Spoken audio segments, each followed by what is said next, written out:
ऐ गरीबों का रहनुमा, गुस्ताखी माफ हो। ये लोग बड़े गए गुजरे हैं, आपकी मेहरबानी के खताई काबिल नहीं। 2 हाथी नहीं मानेंगे, 50 नहीं मानेंगे। आज से तेरे मोहल्ले पे 2 हाथियों का जिम्मा और लगा इसके 50 नहीं मानेंगे।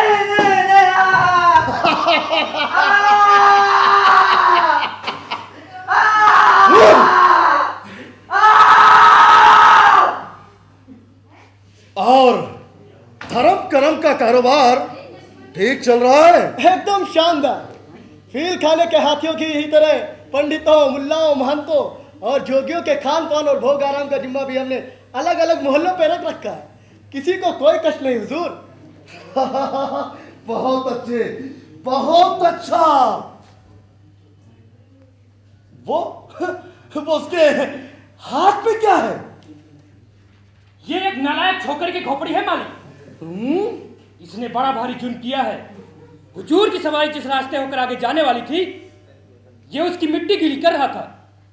मैंने देखा तो एक ही बार में इंसाफ कर दिया। शाबाश। तुम इंसाफ पसंद और अक्लमंद हो। हम तुम्हारी तरक्की के बारे में जरूर सोचेंगे।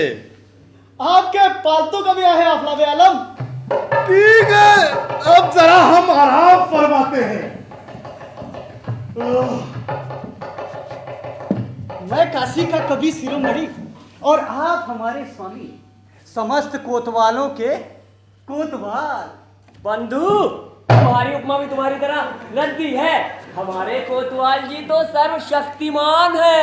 वो सूर्य और चंद्रमा तक को आदेश देते हैं कि वो जरा अनुशासित रहकर धूप और चांदनी बिखेरे। हमारे कोतवाल जी शहंशाह सिकंदर लोदी के परम विश्वास पात्र हैं। उन्होंने काशी राज की गतिविधियों पर निगरानी रखने के लिए हमारे कोतवाल जी को यहाँ नियुक्त किया है।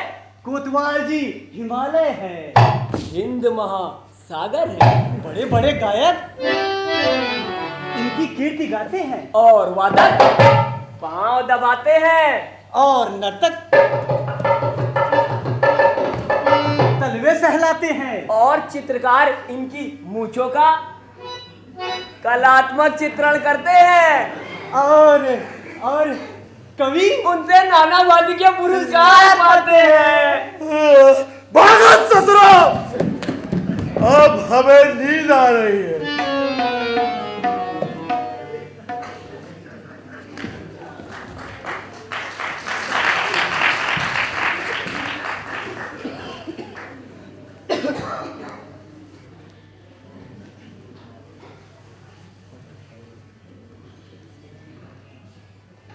सुना तुमने कबीर जुलाहे का किस्सा? पुजारी का रास्ता रोक लिया उसने। डरता नहीं हो किसी से भी। पुजारी भी अड़ा रहा कि उसी रास्ते से मंदिर में जाएगा। फिर कबीर कह रहा था, आदमी आदमी सब बराबर, सबका मालिक एक। पुजारी को गुस्सा आ गया, उसने रथ आगे बढ़ाया और कबीर के ऊपर से निकाल दिया। कोतवाल भी नाराज हो गया कबीर से, देखना मरवा डालेगा उसको। साधु संत भी उसके खिलाफ हो गए। होंगे ही, सबकी बखिया जो उधेड़ता रहता है। संतों से को जग बोराना, संतों से को जग बोराना, जग बोराना, जग बोराना, संतों से को जग बोराना, जग बोराना, जग बोराना। सच कहो तो मरन धावे, सच कहो तो मरन धावे, सच कहो तो मरन धावे, सच कहो तो मरन धावे। छूटे जग बतियाना, संतों से को जग बोराना, जग बोराना।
सोच रहा हूं, माँ और बापू ठीक ही कहा करते थे, जो लोग अन्याय के तले दबते पिसते धूल हो गए, उन्हें अब आंधी बनकर ऊपर उठना होगा। यानी तुम अपने अंत को पहचानते हो? पहचानता हूं। माँ और बापू मुझे रास्ता दिखला चुके हैं। काशी नरेश चाहता है तुम्हें सरेआम सूली पे लटका दिया जाए। देह के नष्ट हो जाने से क्या सब कुछ नष्ट हो जाता है? वैसे वो रुक गया है। क्यों? काशी राज को भय है कि इससे छोटी जात के लोग बलवा कर बैठे। छोटी जात, बड़ी जात, पता नहीं ये दीवार कब टूटेगी। दीवार टूट रही है कबीर। तुमने तो उसकी बुनियाद पर हमला किया है। तुम? मैं उस गोताखोर की मुंह बोली बेटी हूँ, जिसने तुम्हें नदी से बाहर निकाल दिया था। लेकिन इतनी रात को तुम यहाँ क्या करने आए? कुछ दिनों से मैं महसूस कर रही हूँ कि तुम उदास हो। हाँ, आदमी जब फिर से लड़ने के लिए तैयार होता है तो एक नामालूम सी उदासी उसे घेर लेती है। ऐसी उदासी तो ईंधन होती है कबीर, उसे अपने भीतर जमा करते रहो। तुमने अपना नाम नहीं बतलाया। लोई। पैदा करने वाली ने मुझे अपने पेट का पाप समझा और घूरे पर डालकर गायब हो गई। एक महंत को मैं रुई में लिपटी हुई मिली, उसने पाला और तब नाम दे दिया लोई। कैसी अद्भुत समानता है तुम्हारे और मेरे जन्म में। तुम अपनी बात कहो। जब तक महंत जिंदा रहे मैं सुख से रही, लेकिन उनकी मृत्यु के बाद उनका एक चेला गद्दीदार बना। उसके शुरू से ही मुझ पर निगाह थी और एक रोज उसने जबरदस्ती मेरे साथ मुंह काला किया। मुझे खुद से नफरत हो गई। डूब मर जाने के लिए मैं नदी की ओर भागी, लेकिन वैसा नहीं कर सकी। फिर ख्याल आया जीवन इतना तुच्छ नहीं है। संयोग ऐसा हुआ कि एक बूढ़े मल्लाह ने बेटी मानकर मुझे अपने पास रख लिया। अगर हम अतीत को भूल जाएं और उसका बोझ अपने कंधों से उतार दें तो चीजों से हमारा संबंध बदल जाता है। मल्लाहों मछुआरों के बीच मैंने तुम्हारी खूब चर्चा सुनी है कबीर। वो तुम्हें बहुत मानते हैं, लेकिन तुमने औरत की बहुत कड़ी आलोचना की है। अपनी कमजोरियों से उबरने की कोशिश करता हूं लोई, लेकिन अभी तक उबर नहीं पाया। तुम धनिया के विश्वासघात को भूल नहीं सके और फिर तुमने हर स्त्री को बुराई की जड़ मान लिया। तो तुमको सब मालूम है? हाँ, मैंने सुना है कि तुम्हारा भी ब्याह हुआ था। हाँ, धनिया के साथ। धनिया से तुम्हारी नहीं पटी, वो तुम्हें छोड़कर चली गई। उसकी इच्छाएं अनंत थी। अच्छा घर, अच्छा रहन सहन। एक जुलाहे के यहाँ कहाँ मिलता है ये सब कुछ? कहते हैं उसकी एक साहूकार के साथ आशनाई भी थी। हाँ, बाद में वो उसी के साथ रहने चली गई। मैं तुम्हारे मन की पीड़ा को समझ सकती हूँ कबीर। बहुत चाहता था मैं धनिया को, लेकिन मेरी चाहना का मेल उसकी चाहना से हुआ नहीं। वो मुझे धोखा देती रही, छलती रही। लोग कहते कि तुम्हारी औरत उल्टा है, लेकिन मैंने किसी की नहीं मानी। और एक दिन वो डोंडी पीट कर चली गई। रिश्तों को कच्चे सूत में बांधकर नहीं रखा जा सकता है लोई। एक लड़का भी तो हुआ था। हाँ, कमाल। धनिया उसे भी साथ ले गई और फिर मेरा जी उचट गया यहां से। मैंने काशी छोड़ दी। बापू ने रोकना चाहा, लेकिन मां मेरा दुख समझती थी। उसने जान लिया था कि कबीर की जिंदगी में अब अकेलेपन और भटकन के सिवा कुछ नहीं। मेरा अनुमान ठीक निकला।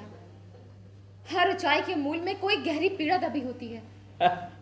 लगता है महंत ने तुम्हें खूब पढ़ाया लिखाया है। तुम तो ज्ञानियों की भाषा बोलती हो। मैंने शास्त्र तो पढ़े हैं, लेकिन जीवन के गूढ़ आखर नहीं, ढाई आखर प्रेम के। हाँ, उनसे परे तो कुछ भी नहीं है। हो सकता है वे आखिर मैं तुमसे सीखूं।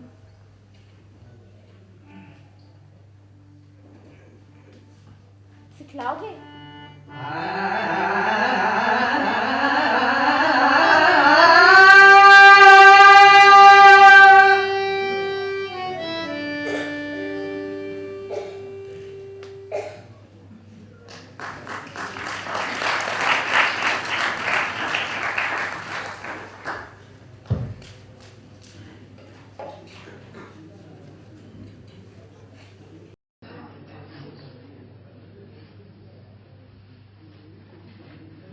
एक घोर कलयुग आ गया है, सनातन धर्म पर आघात। महाराज, हमें सनातन धर्म का मर्म तो समझाइए। वेद पुराण कैसे जात पात मिटे, कैसे भेदभाव दूर हो, आप ही कोई रास्ता सुझाइए। भाई, सब समस्याओं का समाधान वेद पुराण। लेकिन उन पर तो ऊंची जात वालों का कब्जा है। भाई, अपने अपने कर्मों का फल है। वर्ण व्यवस्था तो ईश्वर की व्यवस्था है। मौलवी जी, क्या इस्लाम भी यही कहता है? तमीज से बात करो। हम धर्म के नाम पर मुफ्तखोरों की पलटन को कब तक पोसते रहेंगे? ये बात अब बिल्कुल साफ होनी चाहिए। बिल्कुल साफ होनी चाहिए। इस्लाम की बेइज्जती मत करो। हमें इज्जत करना सिखलाइए। राम राम और अल्लाह अल्लाह करने से कुछ नहीं होगा। क्या गुड़ गुड़ करते रहने से कुछ मीठा हो जाता है? आग आग कहने से कोई जल जाता है क्या? नहीं। पानी पानी पुकारने से क्या किसी की प्यास बुझ जाती है? कभी नहीं। बाप रे बाप, ये तो अधर्मियों का जमघटा है। इस्लाम की बेइज्जती, वो भी दिन दहाड़े। एक एक को सबक सिखा कर रहूंगा। आपको भी तो आज कुछ सबक सीखने को मिला होगा। चलिए पंडित,